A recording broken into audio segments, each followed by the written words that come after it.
24절부터 26절까지를 한 절씩 교독하겠습니다. 신약성경 372면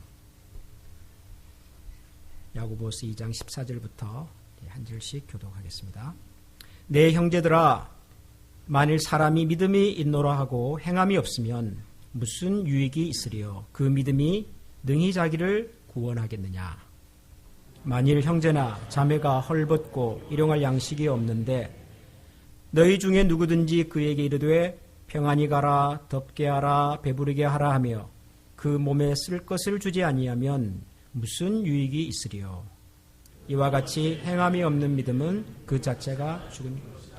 어떤 사람은 말하기를 너는 믿음이 있고 나는 행함이 있으니 행함이 없는 네 믿음을 내게 보이라.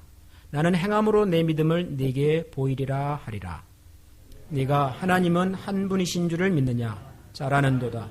귀신들도 믿고 떠는. 아, 허탄한 사람아, 행함이 없는 믿음이 헛것인 줄을 알고자 하느냐? 우리 조상 아브라함이 그 아들 이삭을 제단에 바칠 때에 행함으로 의롭다 하심을 받은 것이. 네가 보거니와 믿음이 그의 행함과 함께 일하고 행함으로 믿음이 온전하게 되었느니라. 이에 성경에 이른 바 아브라함이 하나님을 믿으니 이것을 의로 여기셨다는 말씀이 이루어졌고 그는 하나님의 벗이라 칭함을. 이로보건대 사람이 행함으로 의롭다 하심을 받고 믿음으로만은 아니니라. 또 이와 같이 기생 라합이 사자들을 접대하여 다른 길로 나가게 할 때에 행함으로 의롭다 하심을 받은 것이. 다 같이 읽겠습니다. 영혼 없는 몸이 죽은 것 같이 행함이 없는 믿음은 죽은 것이니라. 아멘. 우리 한국 분들이면 누구나 알만한 고사성어 중에 백문이 불여일견 그런 말이 있죠. 제가 아침에 물어봤더니 미국에서 교육받으신 젊은 분들은 모르더라고요.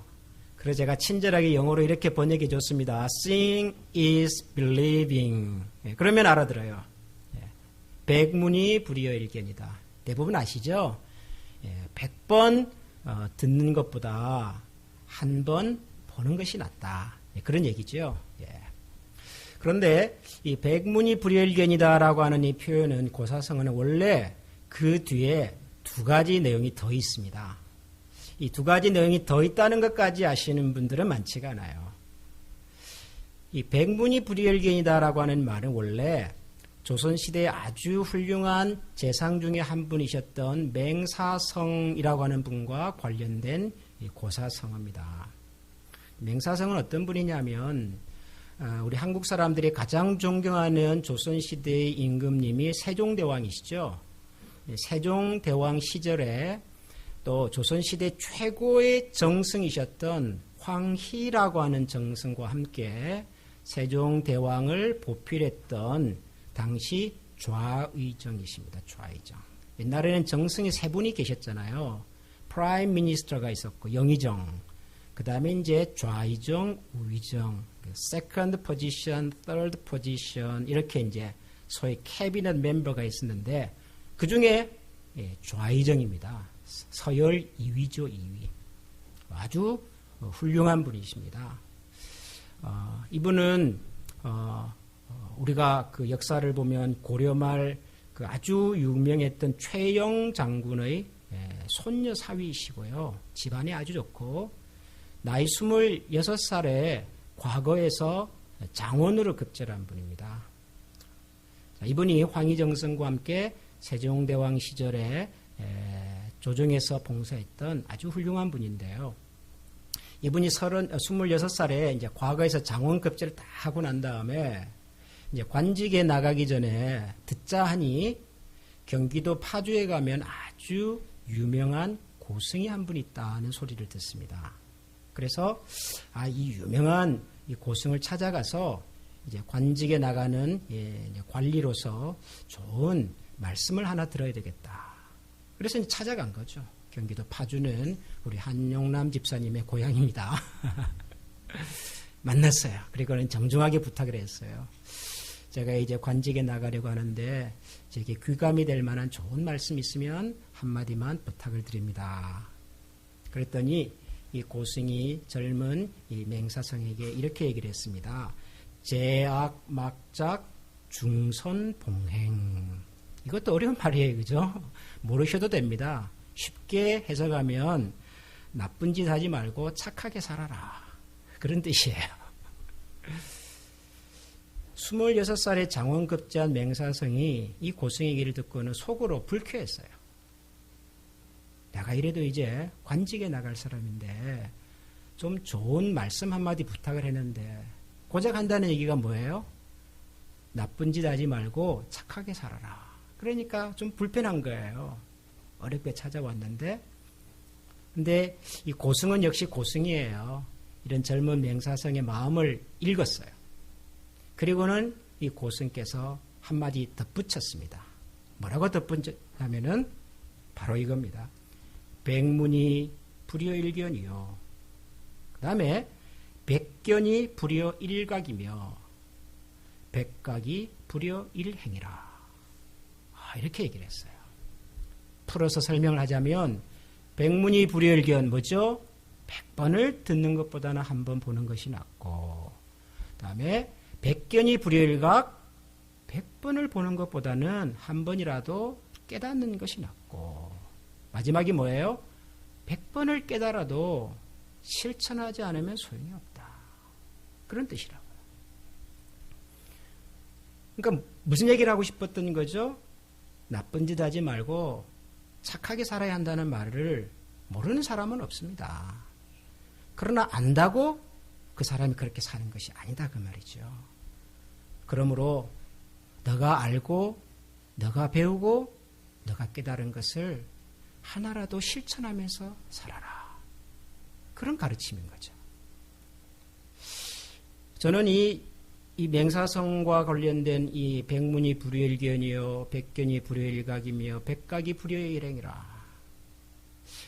이거는 성경 말씀 거의 비슷하게 저는 좋은 말씀 같아요. 만약에 이 고승이 지금 살아계시면 모셔다가 집회라도 하고 싶어요. 한번 들어보고 싶어요. 우리가 야고보서를 묵상하고 있습니다. 야고보서 말씀을 우리가 듣고 있습니다. 야고보서 성경이 우리에게 가르치는 것이 뭡니까?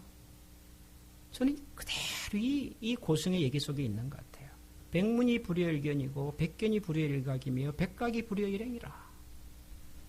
알면 뭐하냐? 들으면 뭐하냐? 실천하지 않으면 아무 소용이 없는데. 야고보서는 이 얘기를 우리에게 여전히 하고 있다. 저는 이 야고보서 묵상을 시작하면서 여러분들에게 야고보서라는 성경을 이렇게 소개했습니다. 우리가 예수 믿고 신앙생활해 가면서 신앙과 믿는 것과 그리고 실제로 사는 것과 행동하는 것에 불일치가 있습니다. 우리가 믿는 대로 실천하고 산다면 얼마나 좋겠습니까? 신앙과 실천, 믿음과 행함의 균형을 조화를 이루어 갈 수 있도록 합시다. 성경은 우리에게 그렇게 가르칩니다. 야고보서를 제가 그렇게 여러분들에게 소개했습니다. 그런데 여러분 야고보서를 더 자세히 들여다보니까 야고보서라고 하는 성경이 우리에게 말하고 싶은 메시지는 그 정도가 아니더라고요. 믿는 것과 행동이 조화를 이루어야 되겠다, 균형을 이루어야 되겠다는 정도가 아니라 그것보다 훨씬 심각하게 얘기를 합니다. 어느 정도로 심각하게 얘기하냐 그러면 우리가 오늘 읽은 말씀의 제일 마지막 구절을 한번 다시 보겠습니다. 야고보서 2장 26절입니다. 다 같이 읽어보겠습니다. 영혼 없는 몸이 죽은 것 같이 행함이 없는 믿음은 죽은 것이니라. 행함이 없는 믿음은 부족한 것이다, 아쉬운 것이다, 안타까운 것이다 가 아니라 행함이 없는 믿음은 죽은 것이다.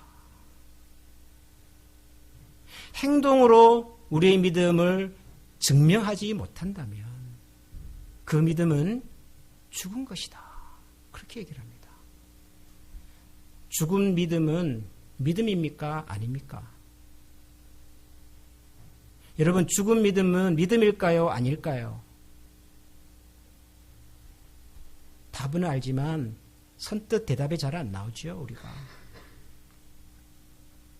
오늘 우리가 읽은 말씀에 처음으로 가보면 14절에는 이런 표현도 등장을 했습니다. 내 형제들아, 만일 사람이 믿음이 있노라 하고 행함이 없으면 무슨 유익이 있으리요? 그 믿음이 능히 자기를 구원하겠느냐? 대답은 뭐죠? 형제들아, 너에게 믿음이 있다고 하면서 행동하지 않으면 그게 무슨 믿음이냐? 그런 믿음이 능히 자기를 구원하겠느냐? 라고 물었습니다. 구원할 수 있습니까? 없습니다. 우리가 가진 믿음이 우리를 구원의 자리에 이르게 할 수 없다면 그 믿음은 진짜 믿음일까요? 가짜 믿음일까요? 그건 가짜 믿음이죠. 그 믿음이 아닌 것이죠. 그런데도 사람들은 그것을 믿음이라고 생각하고 산다는 거예요. 내가 들었고 내가 배웠고 내가 알았기 때문에 그래서 예수님만이 구세주구나, 하나님밖에 없구나, 세상에는 예수님을 믿어야 천국에 갈 수 있는 거구나, 이런 내용들을 내가 들었고 읽었고 알았다고 그것이 나의 믿음이라고 생각하고 산다는 거예요. 그런 생각을. 근데 그것이 내 생활 속에서는, 내 삶 속에서는 증명이 안 돼요. 정말 하나님의 한 분뿐이신지, 정말 내 인생의 유일한 희망과 소망은 예수 그리스도인지, 정말 우리가 사는 이 세상은 언젠가 끝날 수밖에 없고 이 땅의 삶이 끝나고 나면 영원히 계속될 하나님의 나라라고 하는 것이 있으며 하나님의 나라고 하는 정반대되는 그 저주와 심판의 세계가 있다는 것을 정말로 내가 살면서 내 인생으로 내가 그것을 확증하면서 사는지와는 별개의 문제란 말이에요. 그런데도 우리는 내가 들었으니까, 교회 가니까 성경에 보니까 그런 내용이 있던데 뭐 안다고 그것이 내 믿음이라고 생각하고 산다는 거예요. 야고보서는 이것을 이렇게도 아주 심각하게 얘기를 합니다. 여러분, 2장 19절을 한번 볼까요? 야고보서 2장 19절. 저는 이 말씀이 너무 재밌어요. 같이 한번 읽어볼까요? 시작. 네가 하나님은 한 분이신 줄을 믿느냐? 잘하는도다. 귀신들도 믿고 떠드니라. 네가 하나님은 한 분이신 줄 아느냐? 이렇게, 여러분, 하나님은 한 분뿐이시죠? 아멘. 하나님만이 유일한 창조주이시죠? 아멘. 그 정도는 누구도 한다고요? 귀신도 한대요. Do you believe that there is only one God? Yes. Good. 누구도 해요? 그 정도는 귀신도 해요. 근데 뭐가 없는 거예요? 정말로 하나님이 한 분뿐이라면, 정말로 하나님이 유일한 세상의 주인이시라면, 그러면 내 인생에 다른 주인은 없어야 되는 거잖아요. 하나님이 내 인생과 내가 사는 세상의 유일한 주인이시고 유일한 지도자시고 그분이 세상의 창조주라는 사실을 내가 정말로 믿는다면 그분의 자리에 다른 것을 갖다 놓으면 안 되잖아요. 그분이 내 인생의 주인이라면 내 인생의 처분권, 내 인생의 사용권, 내 인생의 모든 것을 그분에게 맡기고 물어보고 그분의 허락을 받아서 사용해야 되잖아요. 나에게 주어진 인생, 나에게 주어진 건강, 물질, 젊음, 우리 자녀, 교회, 이 모든 것의 주인이 하나님이시라고 믿는다면 There is only one God, 이것이 우리의 신앙의 고백이라면 우리가 그렇게 살아야 되잖아요. 안 살아요. 몰라요. 그것은 목사님이 아무리 그렇게 해도 목사님 세상 살면서 그게 제대로 됩니까? 목사님이 세상을 잘 몰라서 그러지요. 세상 물정을 몰라서 그러지요. 목사님도 치열하게 하며 세상에서 장사하면서 경쟁하면서 살아보십시오. 매사가 그렇게 말처럼 되는지. 그러면서 우리는 다 피해가요. 도망가요. 내가 들었고 내가 말하고 있는 것을 실제로 내가 살면서 증명하지 않습니다. 그러고도 우리는 예수 믿는다고 말해요. 죄송하지만 그 정도는 귀신도 합니다.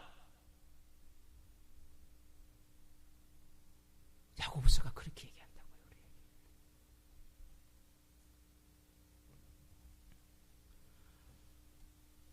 여러분, 우리가 세상을 살면서도 내가 해보기 전까지는 내 것이 아닐 때가 참 많습니다.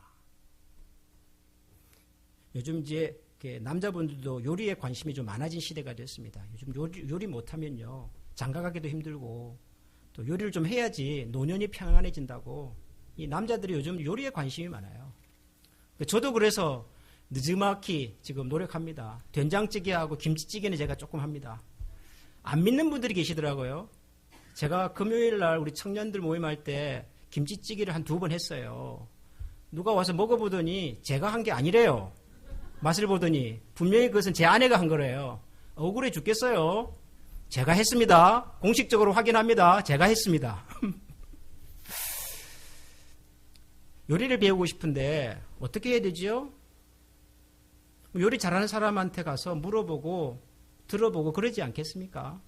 요즘은 참 세상이 편리해져서 인터넷 유튜브에 가보면 그 백종원 선생님께서 좋은 레시피를 많이 갖다 놔가지고요. 저도 그거 보고 배웠어요. 근데 여러분, 유튜브를 100번 보면 내가 김치찌개를 만듭니까? 요리 전문가가 요리하는 것을 옆에서 구경하고 흉내내고 냄새도 맡아보고 하면은 그것이 내 실력이 되나요? 언제 내 것이 되죠? 집에 가서 돼지고기 사가지고 끓여서 거기다가 신김치 넣고 한번 보글보글 끓여가지고 맛을 보면 그때 그것이 내 실력이라고요. 그게 뭐가 부족하구나를 알면 부족한 걸 좀 보충을 하게 될 것이고요. 그죠? 그러면서 내가 실제로 한번 끓여볼 때 그것이 내 실력이 되는 거예요. 내가 실제로 찌개를 하나 끓여보기 전까지는요, 내가 아무리 유명한 레시피를 알고 있다고 해도, 내가 아무리 훌륭한 요리 강사의 요리 실습을 참관했다고 해도 그건 내 것이 아닙니다. 그거는.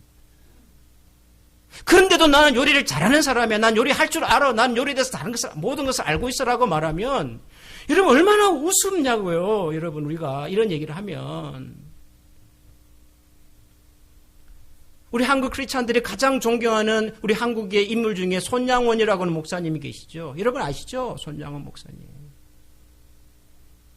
여수 순천사에 있는 곳에서 목회를 하시다가 그 6.25 사변 그 즈음에 끝나고 난 다음에 여순 반란 사건이 일어나고 좌익분자들이 지리산에 다 모여가지고 그렇게 이제 막 할 때 그런 좌익 청년들에 의해서 자기 아들을 잃었잖아요. 2 아들을.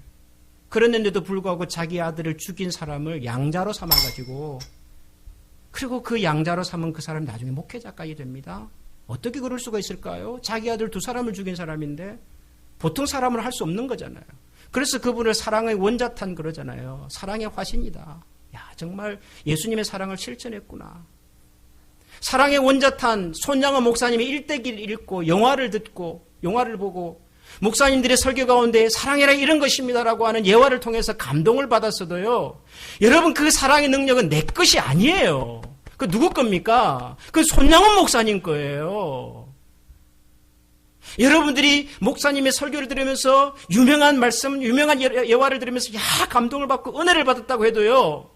여러분이 은혜를 받고 감동을 받고 그래서 참 좋은 말씀이라고 하는 그 말씀을 여러분들이 실제로 실천해 보기 전에는 여러분 것이 아니라고요. 그거는. 그건 손양원 목사님 것이고요. 그건 주기철 목사님의 것이고요. 내 삶과 내 가족과 우리 교회에 뭔가 아픔을 주고 우리를 속상하게 만들고, 그래서 내 인생을 이렇게 힘들게 만들었던 누군가를 향하여 그래도 그 사람이 그 당시에는 그럴 수밖에 없었겠구나. 저 사람이라고 원해서 저랬겠냐. 아마 본심은 그러지 않았을 거다. 하나님, 저 영혼을 한번 불쌍히 여겨 주셔서 과거에 그분이 했던 말과 행동이 얼마나 크고 아픈 일인지를 기억나게 해주시고 회개하게 해주시고 돌아오게 해주시고 우리가 그리스도 안에서 저 형제와 자매를 다시 한번 품을 수 있도록 해주십시오. 적어도 우리가 하나님 앞에서 그렇게 한 번이라도 기도하고 그럴 수 있는 노력이라도 한번 해보고, 최소한의 노력을 하나님 앞에서 해보기 전까지는요, 네 원수를 내 몸같이 사랑하라는 말씀은 아무리 위대하고 거창한 말이라도 나와는 상관이 없는 거예요. 내 것이 아니에요. 그것은 내 신앙이 아니에요. 내 믿음이 아니에요. 귀신도 그 정도는 한다. 그래서 저는 이 야고보서 말씀이 이 처음에 야고보서를 묵상하면서 가졌던 것보다는 훨씬 심각한 얘기를 하고 있다는 것을 제가 깨닫습니다.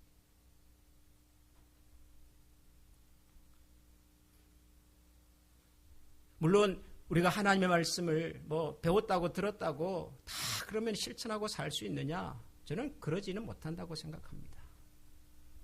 저는 다 하겠습니까? 우리 장로님 권사님들은 다 하시겠어요? 프란체스코 교황님은 성경 말씀대로 100% 그렇게 사실까요? 못하죠. 그런데 여러분, 못하는 것하고 안 하는 것은 다른 겁니다. 못할 수 있죠.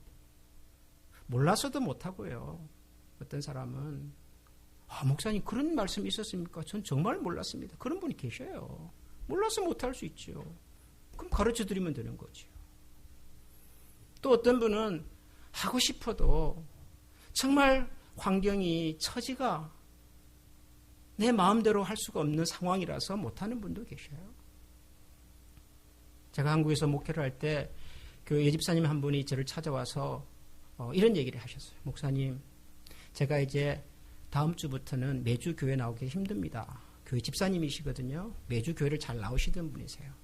매주 교회 나오기가 힘듭니다. 그러세요. 왜 그러세요? 그랬더니 사실은 자기 남편이 예수를 안 믿는 사람인데 이 남편이 자기가 매주 교회 나가는 것에 대해서 굉장히 불편해한다는 거예요. 그리고 가끔은 시댁 어른들과의 모임도 있는데 매주 교회를 나오다 보니까 그런 모임에 자꾸 빠지게 되더라는 거예요. 그래서 시댁에 가면 예수 믿는 며느리 교회 나간다고 집안도 잘 안 돌보고 남편도 잘 안 돌보고 그런 얘기를 많이 하니까 그게 참 마음에 부담이 되는 거죠. 어떻게 하면 내가 예수 안 믿는 이 시댁 어른들과 남편에게 좀 그리스도의 사랑을 좀 나눌 수 있을까 고민하다가 자기 남편하고 약속을 그렇게 했다는 거예요. 내가 매주 아니라 앞으로는 2주에 한 번씩 갈게. 대신에 당신도 내가 교회 갈 때 같이 가보면 좋겠다. 그랬다는 거예요.